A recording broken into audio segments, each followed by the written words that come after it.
Do you ever get distracted? My guess is you probably won't get through this video without something distracting you a little bit. And that's okay. That's just kind of the way we work. Several years ago, Josh and I were driving back to Americus, I think from Albany. And the car ahead of us was doing fine until we were coming into this big, kind of a long, smooth curve.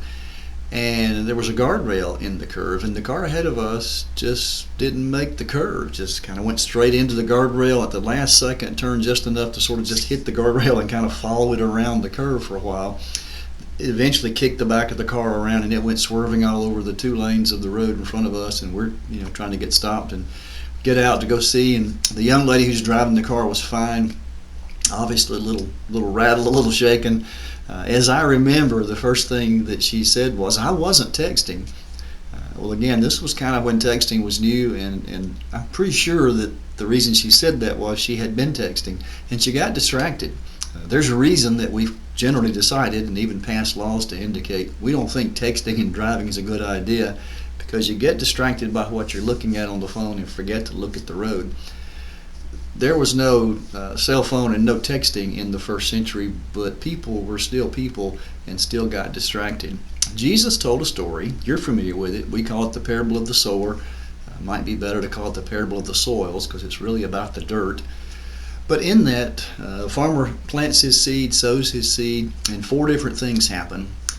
One of them is it falls among thorns and it begins to grow, but the thorns choke it out.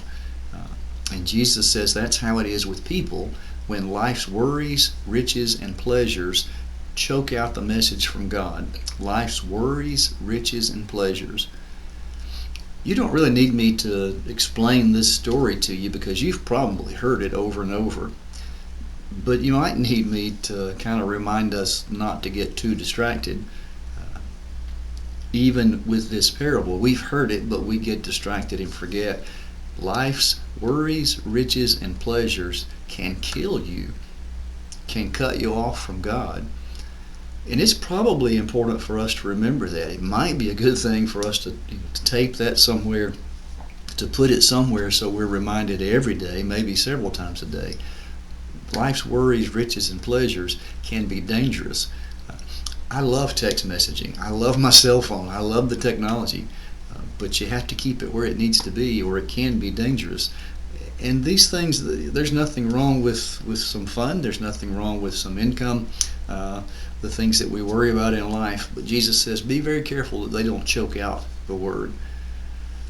When we talk about maintaining spiritual fervor, keeping your fire going, having that first love and that enthusiasm, maybe our greatest danger, maybe the thing that dampens our enthusiasm the most, is we just get too busy with other things, too distracted. We live in a very prosperous nation where we have lots of life's worries and lots of riches and lots of pleasures, and we spend a lot of time trying to enjoy life and use those riches to get some more pleasures. People get very passionate about TV, about games, about sports, about hobbies, about shopping, and we talk about those, we get excited about those, and we post things on social media about those, and we spend money doing those things. What about the things that really matter? Are we as excited about matters of the kingdom as we are life's worries, riches, and pleasures?